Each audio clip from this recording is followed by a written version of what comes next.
Nico Hülkenberg praises Gabriel Bortoleto, his teammate. Max Verstappen visits the Red Bull Powertrain's headquarters, which is right next to his team's factory, together with the boss 𝘾𝙤𝙥𝙮𝙧𝙞𝙤𝙧. And supposedly their power unit is no longer so far behind the others. Lewis Hamilton approves the signing of the Cadillac duo. Valtteri Bottas, his former teammate, and 𝘾𝙤𝙥𝙮𝙧𝙞𝙤 Perez. Formula One announces and celebrates the growth of its fan base, reaching more than 800 million people, 43% of whom are young and 42% of whom are women. Verstappen, who is driving Porsche's GT4 car this weekend to obtain certification at the Nürburgring circuit, the Green Hell, Friday, September 12th, 2025. There's no Formula One this weekend, but we do have news, and on Sunday there's a special episode. So before we kick off the weekend and take a break, yes, I will be taking a break, you can be sure of that. Sit down so we can talk about everything. Let's go.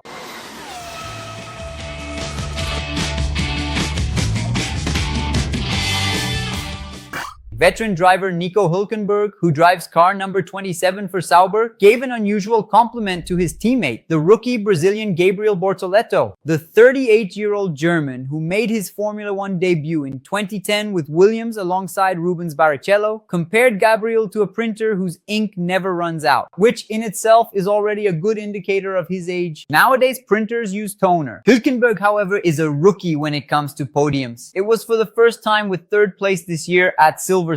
Up there, they received a trophy. And Hülkenberg, in fact, since that third place at Silverstone, hasn't scored any more points, stalling at 37. Gabriel has 18 and scored all of them in the last 6 races. His lowest position was 6th place at the Hungarian Grand Prix, which alone earned him 8 points. And the experienced driver didn't hold back on the praise for the rookie. I'll read it to you. He's a machine and hardly makes any mistakes considering he's a rookie. Nico acknowledged the Brazilian's sharp learning curve and said he's someone for the future, which echoes the comments of team principal Lohan Whitley, who said the Brazilian is the real deal, the real thing. By the way, I recommend, if you understand English, the interview that Bortoleto gave to Formula One's official podcast Beyond the Grid and for Tom Clarkson. A great conversation that I managed to listen to in full yesterday while stuck in traffic, going to and coming back from a meeting. Half on the way there, half on the way back. Bortoleto and Hülkenberg get along very well, although within a team, of course, there is always competition. And if on one hand Hülkenberg has more points, 37 to 18, and managed to get a podium this year, while Bortoleto, after a somewhat erratic start, has been qualifying much better. In qualifying positions, for regular races it's 10 to 6 for Gabriel, for sprint 2 to 1, also for Bortoleto. In races it's 9 to 6 for Hülkenberg, in sprint 2 to 1 for Gabriel, and in points 37 to 18 for Hülkenberg, who is 10th in the standings, while Bortoleto is 16th. Red Bull boss 𝘾𝙤𝙥𝙮𝙧𝙞𝙤 and Max Verstappen made a visit that was considered a demonstration of team unity to the Red Bull Powertrain's engine factory, which is located next to and within the Red Bull campus in Milton Keynes, England. The visit was guided by Ben Hodkinson, the chief engineer who leads the brand new engine division, which also has a partnership and support from Ford. Verstappen's presence at the factory and his staying for the debriefing, the post-race meeting that went late into the night at the Italian Grand Prix, is seen by many as a sign of unity and long-term commitment to the team. After we dealt with myself on the media side, you as the audience, and them as those directly involved, the speculations about a possible move of Max to Mercedes or Aston Martin. For a long time, we read and heard reports that the development of Red Bull Powertrain's Ford was falling short of what they themselves had planned. And they estimate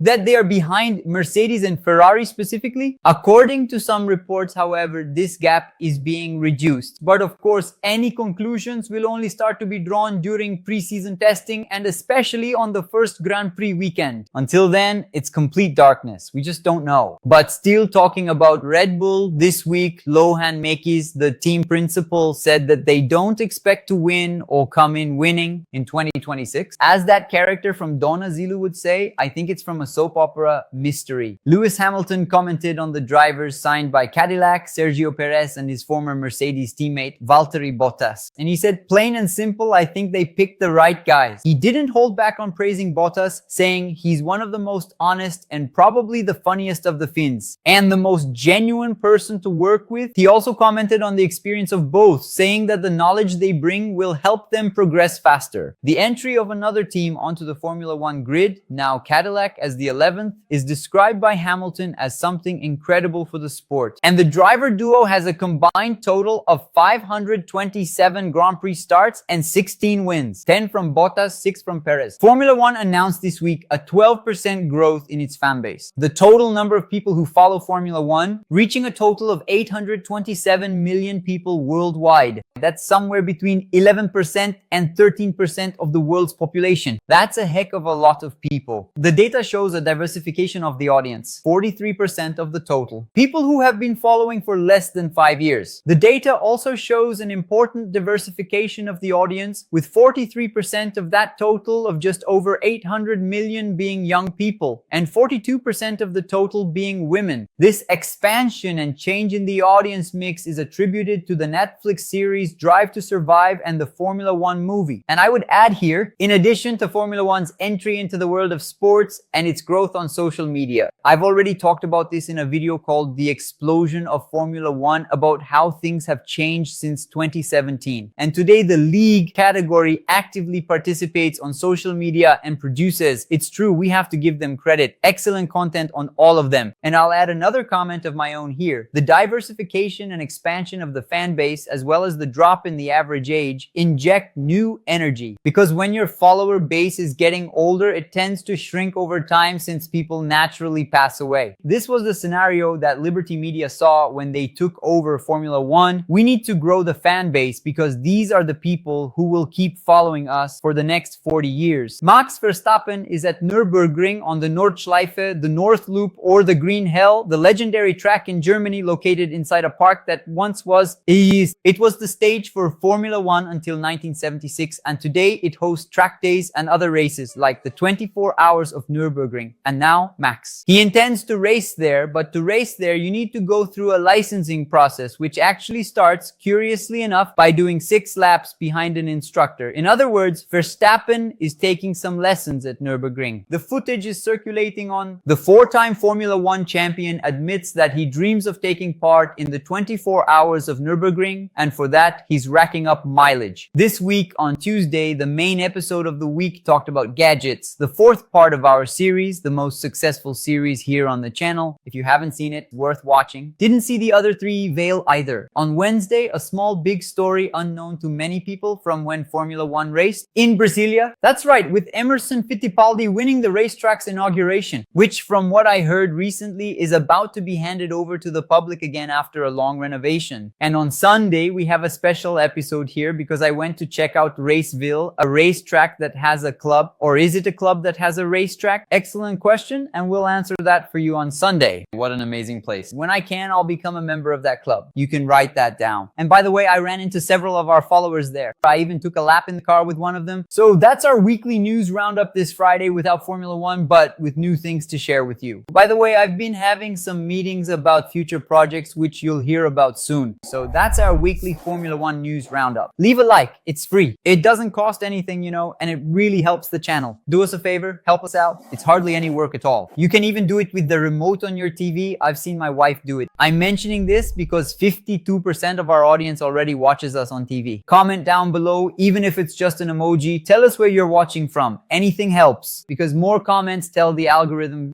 to spread this content even further. Leave a like, hype it up too. On the way to 300,000 subscribers, already making the biggest and best Formula One audience in Brazil. So you don't miss anything we do here. We do a lot. We have notification channels, Instagram, Telegram, and WhatsApp. Which one will you join? And you'll start getting an automatic message as soon as I publish each piece of content.